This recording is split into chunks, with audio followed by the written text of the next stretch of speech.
La Coupe du Monde à domicile peut transformer une nation en légende ou provoquer une humiliation historique. De l'Uruguay en 1930 à la France en 1998, en passant par le drame du Brésil en 1950 et l'échec du Qatar en 2022, découvre les parcours les plus marquants des pays hôtes depuis le début de la Coupe du Monde FIFA. Qui a réussi à devenir champion du monde à la maison? Quels pays se sont écroulés devant leur propre public? Et le pays hôte peut-il encore gagner la Coupe du Monde 2026? Regarde jusqu'à la fin et donne ton avis dans les commentaires. Abonne-toi pour plus d'histoires, analyses et légendes du football mondial. La Coupe du Monde 2026 aura lieu du 11 juin au 19 juillet aux États-Unis, Canada et Mexique. C'est la première fois que le tournoi est organisé par 3 pays, la seule édition ayant été disputée dans 2 pays voisins, était celle de 2002 organisée par la Corée du Sud et le Japon. Aujourd'hui, on va revenir sur le parcours des pays hôtes depuis 1930.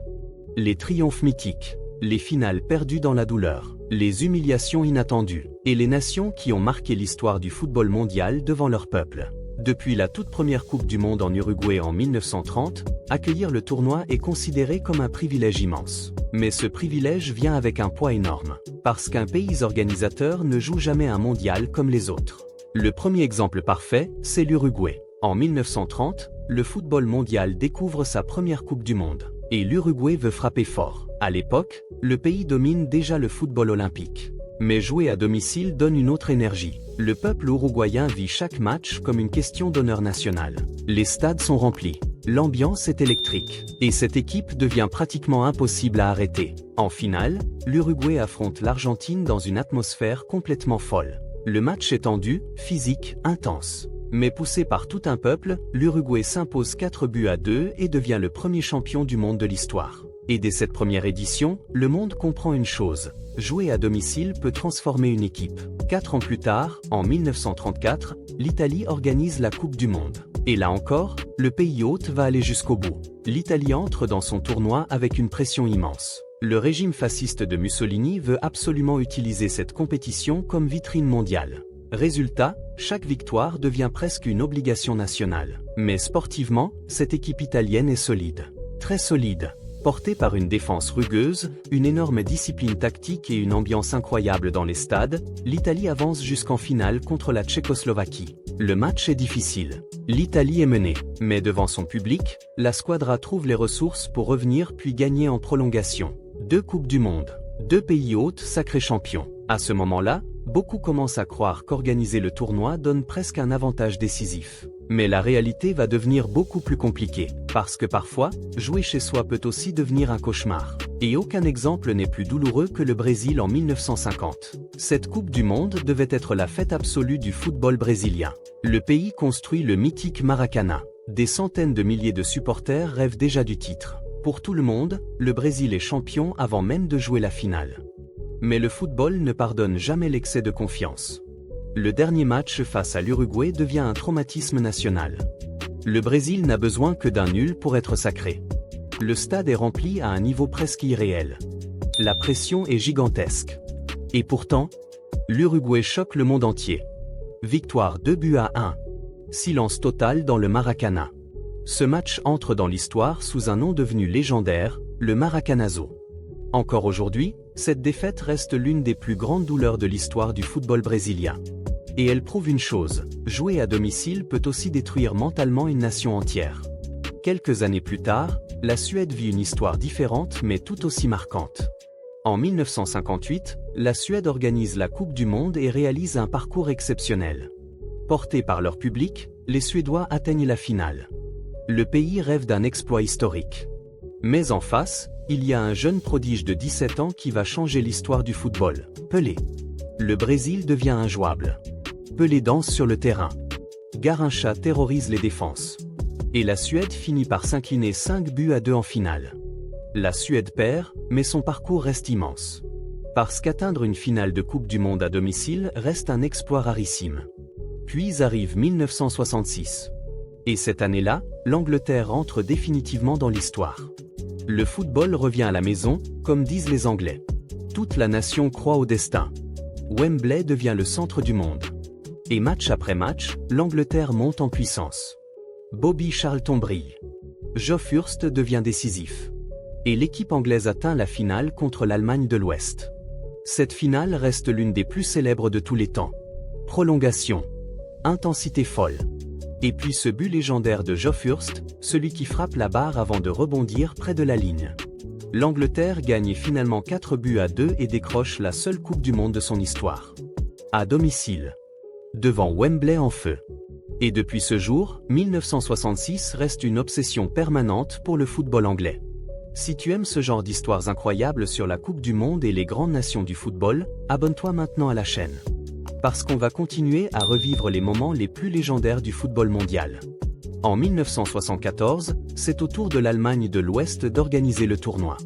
Et comme souvent avec les grandes équipes allemandes, tout semble calculé, maîtrisé, discipliné. Mais cette Coupe du Monde n'est pas simple. L'Allemagne perd même contre l'Allemagne de l'Est pendant la phase de groupe. Une défaite énorme dans un contexte politique explosif. Pour beaucoup, cette défaite aurait pu briser l'équipe. Mais au contraire, elle réveille les Allemands. Franz Beckenbauer prend le contrôle. Gerd Müller devient décisif. Et l'Allemagne avance jusqu'en finale contre les Pays-Bas de Johan Cruyff. L'Allemagne devient championne du monde à domicile et rejoint le cercle très fermé des nations sacrées chez elle. Puis vient l'Argentine. Le texte officiel parle souvent de 1978, et c'est cette année-là que l'Argentine écrit l'un des chapitres les plus marquants de l'histoire des pays hôtes. Le pays vit une période extrêmement tendue politiquement. Mais sur le terrain, toute la nation se rassemble derrière son équipe. L'ambiance dans les stades argentins devient étouffante pour les adversaires. Et en finale contre les Pays-Bas, l'Argentine s'impose après prolongation. Buenos Aires explose. L'Argentine décroche sa première Coupe du Monde à domicile. Encore une fois, la force du public joue un rôle immense. Puis arrive 1998. Et là, c'est la France qui entre dans la légende. Cette équipe française est talentueuse, mais elle porte aussi énormément de pression. Parce que le pays attend un premier titre mondial depuis toujours. Le tournoi commence fort. La France devient de plus en plus solide. Zidane monte en puissance. Thuram réalise son match historique contre la Croatie. Et soudain, tout un peuple commence à croire au rêve. Puis arrive la finale. France contre Brésil. Tout le monde attend Ronaldo. Tout le monde pense que le Brésil va gagner. Mais cette nuit-là appartient à Zinedine Zidane. 2 buts de la tête. Une démonstration collective. Victoire 3-0. Le Stade de France explose de joie. La France devient championne du monde à domicile et rejoint le club extrêmement fermé des nations sacrées chez elle. Mais tous les pays hôtes ne vivent pas des histoires glorieuses. Certaines coupes du monde deviennent même des catastrophes nationales. Et 2 pays ont connu l'élimination la plus douloureuse possible, sortir dès le premier tour devant leur propre public. Le premier, c'est l'Afrique du Sud en 2010. Cette Coupe du Monde représente énormément pour le continent africain. Pour la première fois de l'histoire, le tournoi se joue en Afrique. L'ambiance est unique. Les vuvuzelas résonnent partout. Le monde entier regarde ce mondial avec émotion. Mais sportivement, l'Afrique du Sud souffre. L'équipe se bat avec courage, mais elle manque d'efficacité. Malgré une victoire historique contre la France lors du dernier match, les Sud-Africains sont éliminés dès la phase de groupe. Le rêve s'arrête trop tôt. Puis en 2022, le Qatar rentre lui aussi dans l'histoire, mais pour de mauvaises raisons. Jamais un pays hôte n'avait autant investi dans une Coupe du Monde. Infrastructure gigantesque. Stade futuriste. Pression médiatique énorme. Mais sur le terrain, le Qatar n'arrive pas à suivre le rythme. 3 matchs. 3 défaites. Élimination immédiate. Le Qatar devient le 2e pays hôte de l'histoire à quitter son propre mondial dès le premier tour. Et cela rappelle une vérité brutale, organiser la Coupe du Monde ne garantit absolument rien. Parce qu'au final, le terrain décide toujours. Le pays hôte peut-il écrire l'histoire? Ou va-t-il s'effondrer sous la pression? La Coupe du Monde 2026 approche maintenant à grands pas. Dis-moi dans les commentaires, quel pays hôte t'a le plus marqué dans l'histoire de la Coupe du Monde? Le Brésil de 1950? La France de 1998? L'Argentine? Ou l'Angleterre de 1966? Et surtout, selon toi, un pays organisateur peut-il gagner la Coupe du Monde 2026? Abonne-toi maintenant pour ne rien manquer des prochaines histoires, analyses et grandes légendes du football mondial. Ici, on revit ensemble les moments qui ont changé l'histoire du football.